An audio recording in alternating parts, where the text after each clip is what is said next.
Para dar início ao Você e o Doutor, e de acordo, gente, esse assunto de hoje é muito importante. Com o Ministério da Saúde, quase 10% dos idosos brasileiros convivem com a demência.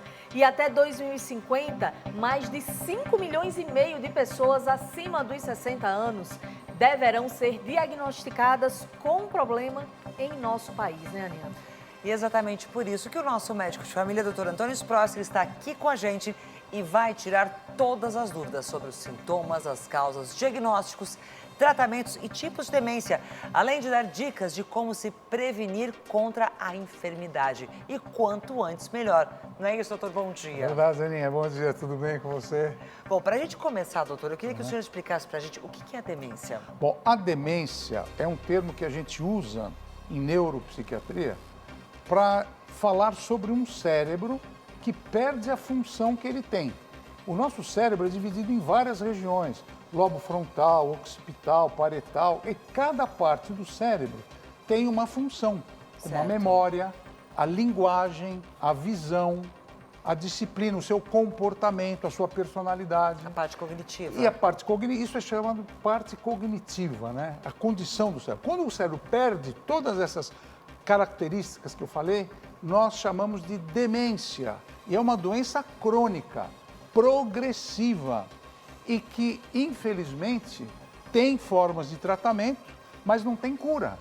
Então, por isso que a gente tem que diagnosticar rápido, a gente tem que falar sobre os tipos de demência e o que fazer para prevenir, né?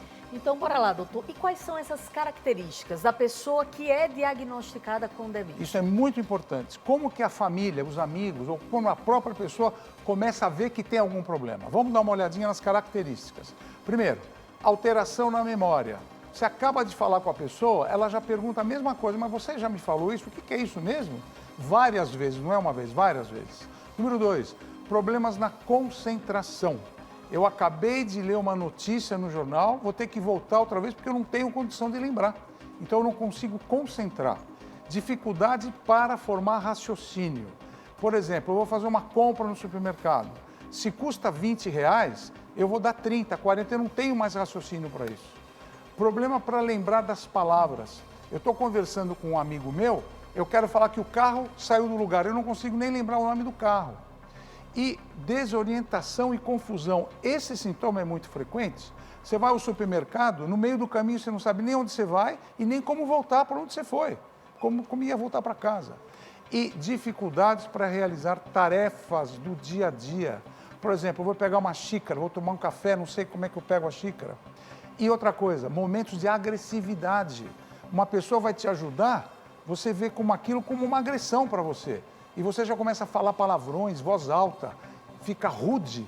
Esses são itens principais que mostram que alguma coisa não vai bem. E esse pode ser já o começo e o desenvolvimento da demência. Todas essas características, doutor, que o senhor está falando aqui, me fazem lembrar de algumas coisas que eu já ouvi de pessoas, com pessoas mais idosas em casa. Ah, tá ficando rabugento, tá falando coisas que não deve. Então, significa que são já características da demência. E quais são as mais comuns entre os idosos? Bom, nós temos vários tipos de demência, vários tipos. Mas as principais são a doença de Alzheimer, a demência vascular, a demência frontotemporal. Nós temos outros tipos como a demência dos corpúsculos de Lewy, Parkinson, aquela demência que é secundária a trauma de crânio constante, como boxe, luta de boxe, que degenera o cérebro. Enfim, vários outros tipos de demência. A demência e doença de Alzheimer, ela acontece, olha aqui dentro do cérebro agora, existem placas e formações de neurofibrilares, essas como se parecem cicatrizes, né? Isso impede o fluxo de oxigênio de impulso elétrico. Então o cérebro não funciona. Então qual é a característica? Essas formações de depósito de proteína beta-amiloide, proteínas tal, declínio progressivo da memória, dificuldades no raciocínio, como eu mostrei agora, e dificuldade no desempenho das atividades diárias. Lembrando que isso daqui é progressivo. Já a demência vascular, ela acontece porque os vasos sanguíneos que nutrem o meu cérebro não levam oxigênio para ele viver. Então você teve AVC, fechou o vaso, então o que acontece? falhas no fornecimento de sangue e oxigênio. Isso leva a uma dificuldade de concentração, problemas na fala, paralisia e desorientação. Já a demência frontotemporal, ela pega o lobo frontal e temporal ao mesmo tempo. E quais são as consequências e características? A personalidade da pessoa é diferente, comportamento impulsivo, muitas vezes a pessoa está na rua, quer tirar a roupa, fica mais sexualizada, dificuldade na fala e comprometimento social. Muitas vezes ela não consegue juntar pessoas e muitas vezes se isola, quer ficar isolada. Então a gente tem que tomar muito cuidado, que esses são sinais e características das principais demências. Agora, doutor, e quais são as causas da demência? Bom, nós não sabemos direito quais são as causas principais, mas sabemos os gatilhos, né? Os fatores de risco. Um deles, que é muito importante, é o fator idade. A gente sabe, nos Estados Unidos, a gente sabe que depois dos 80 anos, mais de 30% da população pode ter demência. Outro fator importante é o histórico familiar. 15% das pessoas que têm na família podem desenvolver. Outra causa principal é doença cardiovascular. Nessa linha de doença cardiovascular, nós não podemos esquecer do diabetes e, finalmente, do estilo de vida que a pessoa tem. Então, todos esses fatores aqui que eu estou falando levam a uma deterioração da saúde cerebral e isso pode levar à demência. Agora, acho que o mais importante, como é que é feito esse diagnóstico para ser preciso? O diagnóstico, Ana, ele é multidisciplinar e ele é feito dessa maneira aqui. Vamos dar uma olhadinha. Em primeiro lugar, avaliação neurológica e psiquiátrica, que nós chamamos de multidisciplinar porque é neuropsiquiátrica.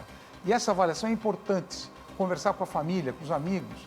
Exames de laboratório, principalmente o líquor, aquele exame da direita que vocês estão vendo, para ver se tem proteína beta-amiloide, proteínas tal e exame de sangue.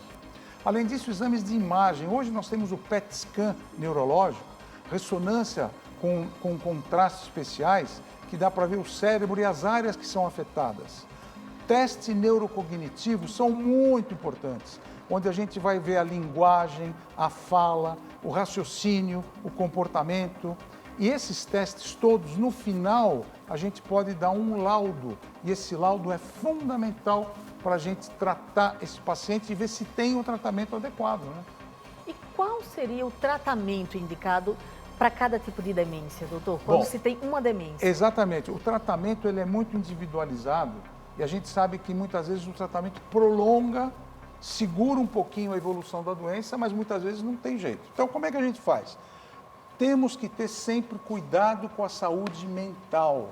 Esse fator é importante com cuidadores, terapia ocupacional, medicamentos que são importantes, como os inibidores da acetilcolina, a memantina, e atualmente nós temos até anticorpos monoclonais para usar. Estimulação cognitiva. Isso aqui é diário, tem que fazer, isso aqui tem que fazer todo dia, sabe, gente? Todo dia tem que estimular o cérebro para fazer joguinhos, passatempo, fundamental. Né? Nutrição, porque a pessoa não come. Com o desenvolvimento da demência, você não consegue engolir, a musculatura fica atrofiada. E a nutrição é muito importante. E, finalmente, terapia ocupacional. Deixar essa pessoa trabalhando, funcionar. Tem que funcionar. Porque se a gente deixar no canto, vai atrofiar cada vez mais e não pode. A gente tem que ajudar. Agora, doutor, para a gente poder finalizar, existe alguma coisa que a gente pode fazer antes de chegar a desenvolver algum tipo de demência? A prevenção da doença é fundamental. A partir de quando? A partir desde que você nasceu. Desde que você nasceu, você tem que prevenir. E o que é que faz, doutor? Então, vamos dar uma olhadinha. Olha lá, olha a tela lá. Vamos lá. Primeiro lugar, atividade física regular. Não é uma vez por semana nem duas. O ideal é todo dia você fazer uma atividade física, nem que seja uma caminhada de 20 minutos. Alimentação balanceada, proteína, carboidrato, legumes, salada, hidratação, muito líquido para hidratar esse cérebro aí é fundamental. Noite de sono, esse item eu considero fundamental. O nosso cérebro tem que descansar à noite. A noite foi feita para dormir. Então é muito sério esse problema. Outra coisa, estimular a parte cognitiva, palavra cruzada, sudoku, aprender uma linguagem nova, aprender a tocar um instrumento. Qual o problema? Nenhum. Interação social, conversar com os mais jovens, conversar com criança, conversar com os adultos, participar de festas, movimentos e não ficar em casa parado, né? E redução do estresse. Ninguém sabe lidar com estresse apropriadamente. E o estresse é um fator desencadeante. Então, resiliência, meditação, ter boas amizades e ser feliz. Isso é muito importante na nossa vida. Doutor Gostei Antônio disso. Stroess, são sempre dicas valiosas, Nossa, né, Aninha? A gente muito. aprende demais, doutor. É um prazer estar com vocês E semana aqui. que vem tá aqui de volta, Aqui, ó, né? é Por aqui. favor.